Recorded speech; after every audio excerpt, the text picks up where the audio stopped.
agora a gente pede a atenção de todos. Você ainda vai ter uma oportunidade. pausazinha para a gente ainda vai continuar se confraternizando.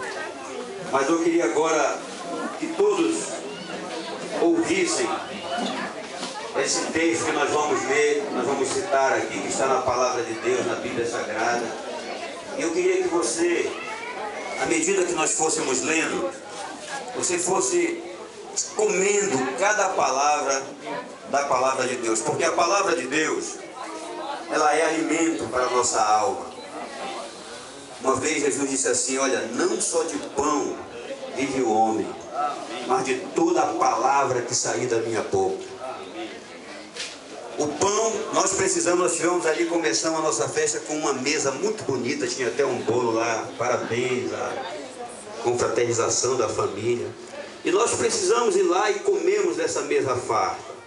E eu tomei um café muito gostoso, parabéns para a família que fez esse café. E nós precisamos desse alimento. Mas assim como nós precisamos do alimento que perece, nós também precisamos do alimento espiritual que sai da boca de Deus. Quando nós lemos a palavra de Deus, nós estamos recebendo esse alimento. Eu queria agora que cada um comesse, porque o Espírito Santo está servindo agora. O Espírito Santo está colocando diante de nós uma mesa farta de coisas boas.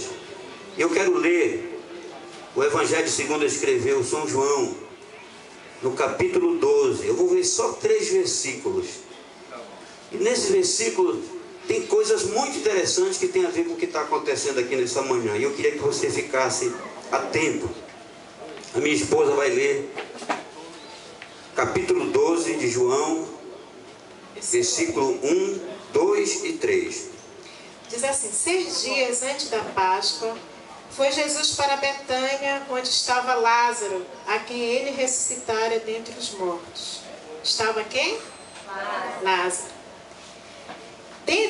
Deram-lhe, pois, ali uma ceia. Marta servia. O que Marta fazia? Servia. Marta servia, sendo Lázaro um dos que estavam com ele à mesa. Então Maria, tomando uma libra de bálsamo de nardo puro, muito precioso, ungiu os pés de Jesus. O que foi que Maria fez? Ungiu os pés de Jesus. E os enxugou com seus cabelos, e encheu-se toda a casa com o perfume do bálsamo. O que aconteceu com aquela casa? Ficou perfumada. Vocês estão Queridos, atentos? este texto, que está no capítulo 12 de João, quando ele faz referência a Lázaro, ele lembra de algo que aconteceu lá no capítulo 11, que é um texto muito conhecido, quando Jesus ressuscita Lázaro. E Jesus, quando recebeu a notícia que Lázaro estava doente, ele não foi logo correndo para lá, e isso causou espanto nas pessoas. Sabem por quê? O próprio texto lá no capítulo 11 explica isso. Porque Jesus amava muito esta família composta por Lázaro, Maria e Marta. E quando chegou a notícia, quando a gente recebe uma notícia, que essa notícia é preocupante, a gente corre logo para lá, não é assim? Mas Jesus não fez assim. E todo mundo ficou surpreso, como quem diz assim, mas ele ama tanto essa família e recebeu a notícia que Lázaro está doente e ele não foi para lá. A primeira coisa que a gente percebe nisso é que o nosso tempo nem sempre é igual ao tempo de Deus. Às vezes nós queremos que as coisas aconteçam no nosso tempo, da nossa forma, mas Deus, ele tem o seu tempo. E Jesus ensina exatamente isso, porque Jesus foi fazer outras coisas que eram importantes, ele sabia o que estava acontecendo lá, e ele usaria essa situação, essa circunstância de doença e morte, para que o nome dele fosse glorificado. E vocês devem conhecer a história. Jesus chega lá, Lázaro já está morto, está 4 dias, já fedia mal, segundo a narrativa das pessoas, e Jesus manda tirar a pedra. Quem tirou a pedra? Foi Jesus ou ele pediu para que o homem tirasse? Ele pediu para que o homem tirasse. Então tem coisa na vida que Jesus não faz, é a gente que tem que fazer. Nós temos que tirar a pedra.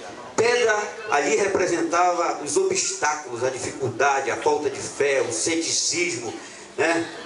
a falta de confiança, tudo ali pode ser representado naquela pedra. Jesus diz assim: tirai a pedra. Eu não sei se nessa manhã tem alguém que tem alguma pedra no seu coração, na sua vida, na sua circunstância, mas aquela mesma palavra que foi dada lá por Jesus está de pé ainda hoje, porque foi Ele que falou, Ele garante. Então, Ele pede que nós tiremos a pedra. E depois que o homem tirou a pedra, Jesus, ele disse: Lázaro, sai para fora.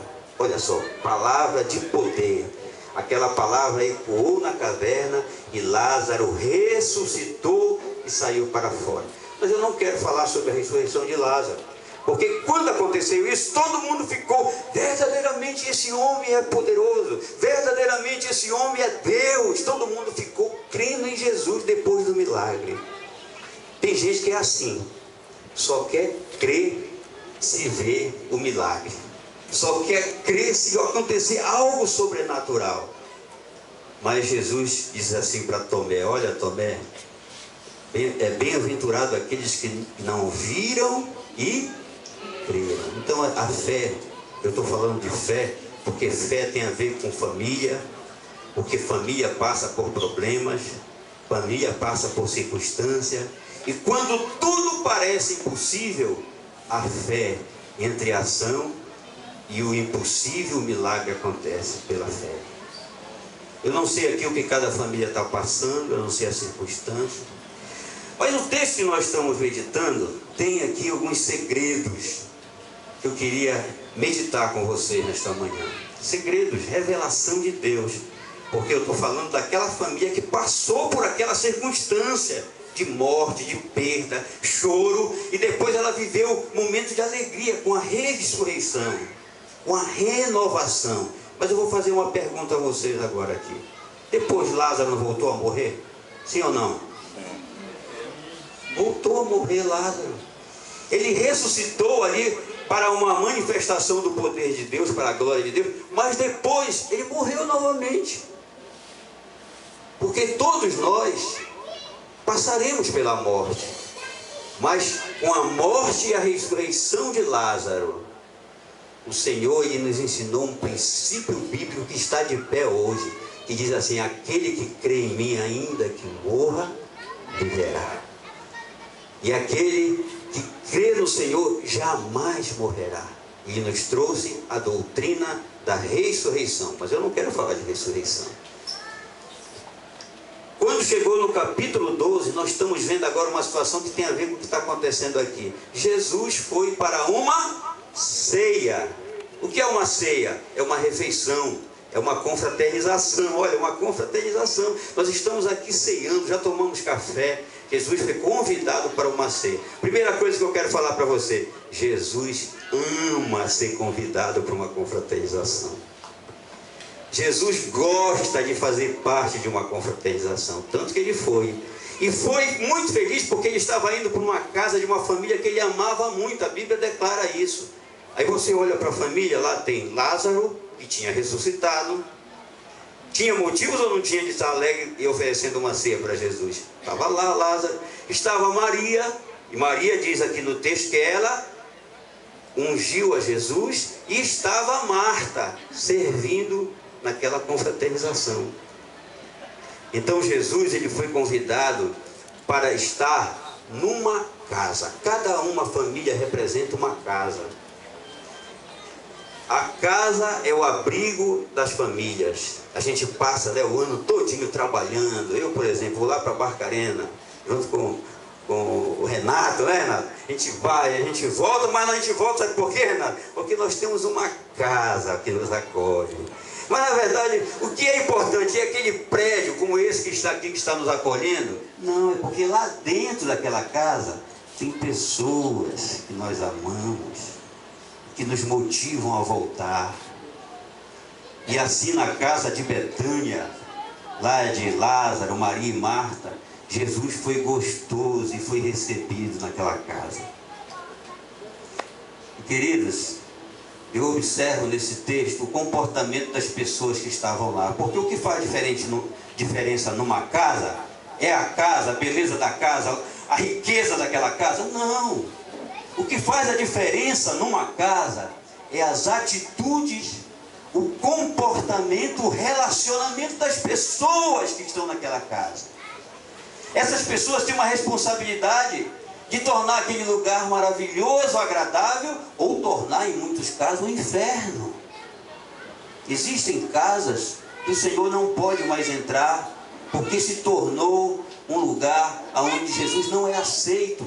E as pessoas vivem conflitos e não têm nem prazer mais de voltar para casa. Mas nessa casa que Jesus foi é diferente. E aqui, a primeira coisa que eu quero chamar a atenção para vocês é de uma personagem dessa casa, Marta. Eu quero falar um pouquinho de Marta para vocês. Marta, ela, o que ela fazia na ceia? Ela